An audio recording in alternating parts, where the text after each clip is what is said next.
Okay, let's go. Okay, let's go naman tayo. Post-workout meal of the day. And ito yung kanin ko sa ngayon. Dalawang kanin. Dalawang order pa. Dalawang order na kanin pala yun. Hindi, dalawang kanin.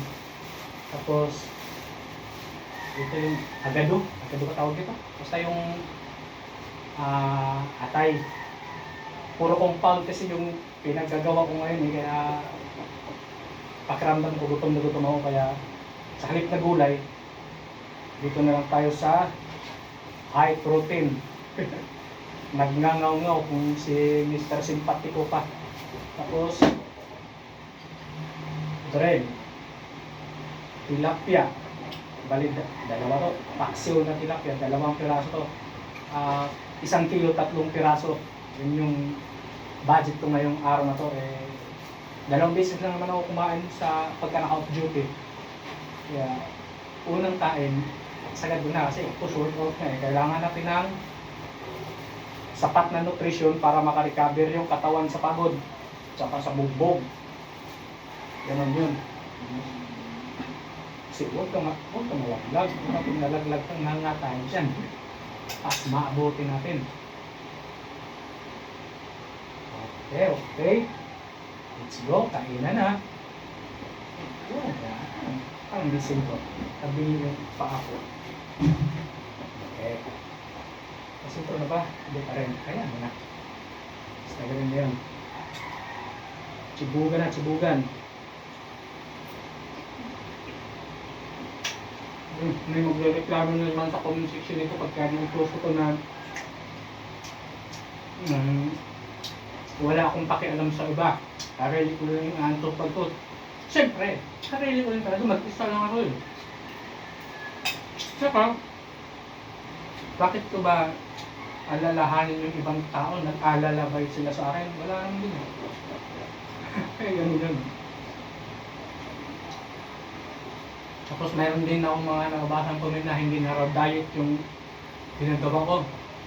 Ito yung ngayon tinatawag na bulking na diet eh. Kumain ka ng mas marami kaysa kailangan ng katawan mo para mag-calorie surplus ka.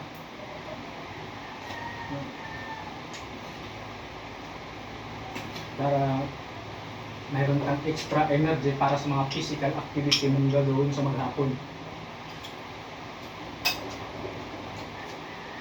Kaninang umaga kasi legs ako, kaya mamayang hapon sundot ako ng konting chest, ang upper at saka lower na lang kasi tinira ko na yung middle chest ko kanina eh.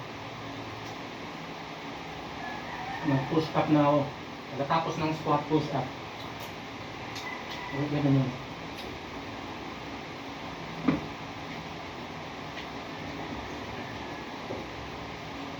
Yung mga nagsasabi magastos daw mag-diet, pag-cutting medyo magastos talaga. Kasi mahal yung mga low carbs na mga pagkain, gaya kamote. 1 kilong kamote kaya kong ubusin sa loob ng 24 oras. Pero pagka 1 kilong bigas, 3 araw kung kakainin, 3 or 4 na araw pa.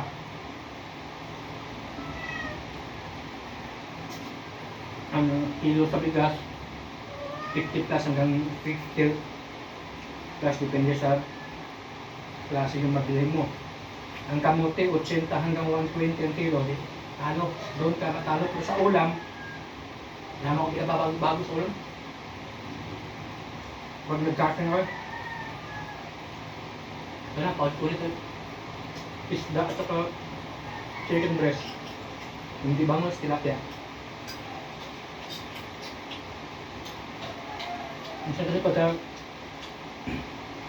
dating ko rin sa palengke, tapos yung stock doon sa suki ko na bilihan, medyo matagal na stock yung tilapia. Nagbangos na ako.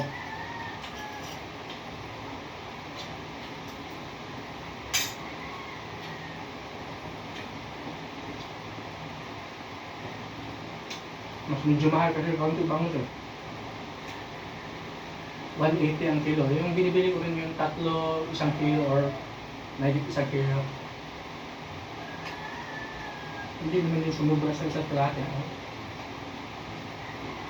1,100 grams, mga ganun lang. Yung sumubra lang din ng kaunti sa isang kilo. Minsan wala pa sa kilo. Nasa 800, 900 grams din.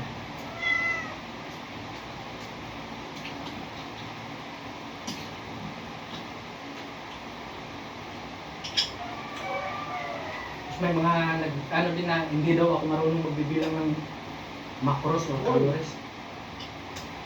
Marunong naman ako magbilang, alam ko yun. Hindi lang talaga ako nagbibilang.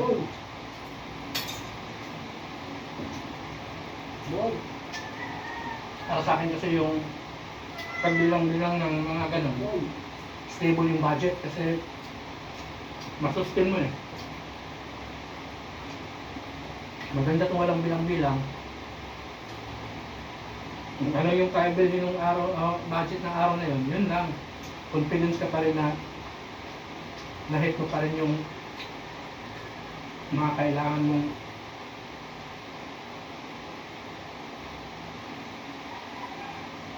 macros.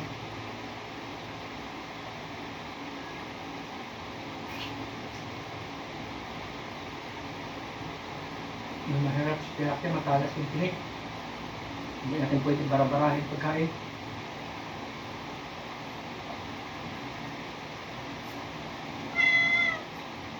Ay. Nanganawak pa nga ako ito. Ang ingay-ingay mo rin, disturbo ka eh.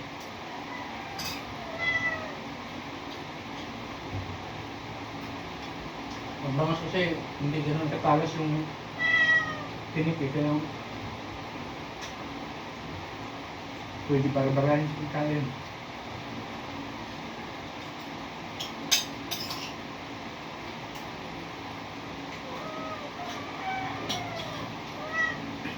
Ay, yan pala yung isa din yun sa yung iba parang 4 hanggang 5 kain sa isang araw para daw ma-distribute na maayos yung protein sa katawan. Eh paano na yung schedule ko?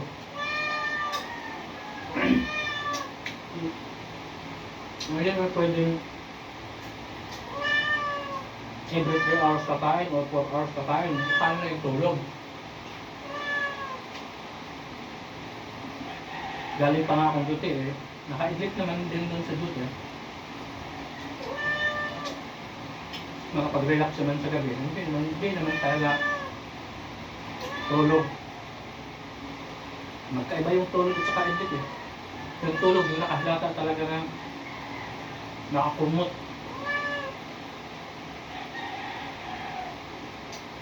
Pag idlip, nakatulog ka lang talaga sa inuupuan mo. Yun yung paniniwala ko. Bahala kayo. Yun yung paniniwala. Bahala yun. Hindi mo maniwala sa mga paniniwala ko. Ay, nay kasi.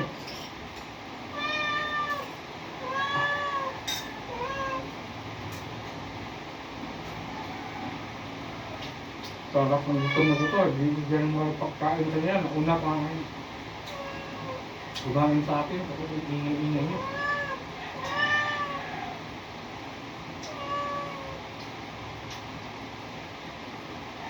Naingay ka.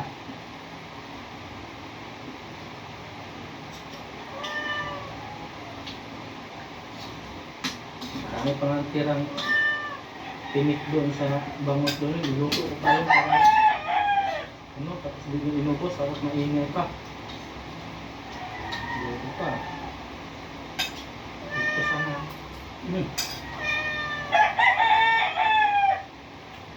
Torbo ako ngayon. Wala. Ituloy ako sa pinagmanawa ko.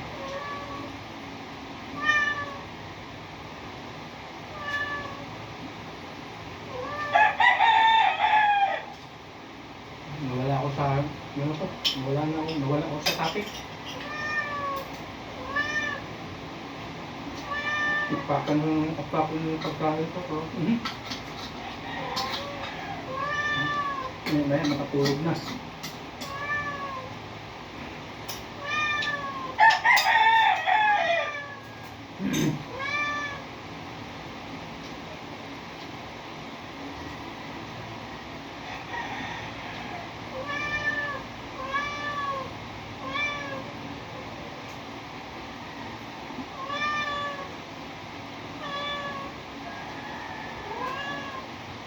lang, yun lang ano.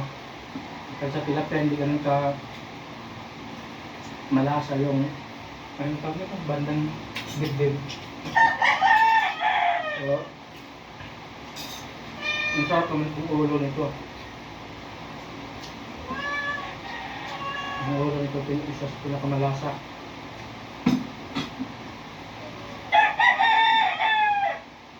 Pinagpapakupan pati yung ulo nito eh.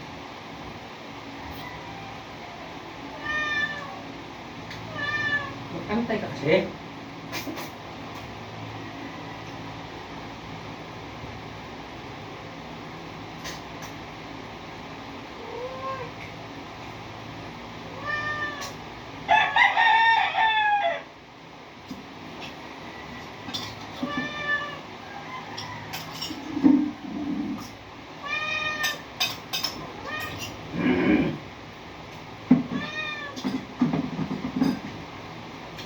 Natulog ka.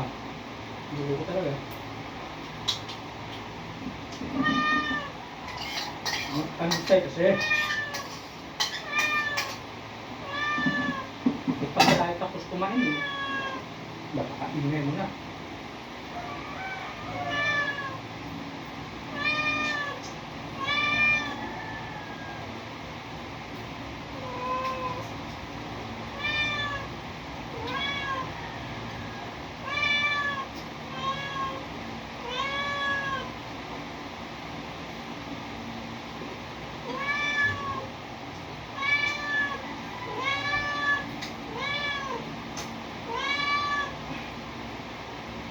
Saan ko na talaga sa kapal. Nagulo ka na ngayon, hindi ka na marunong mag-antay.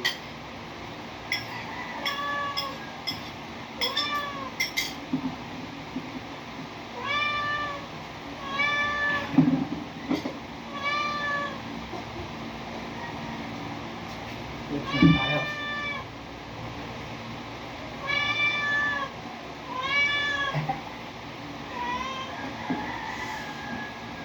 Bigla na ako nagkukupal eh. Dito mo yung dalawa pag nag-relax. Relax.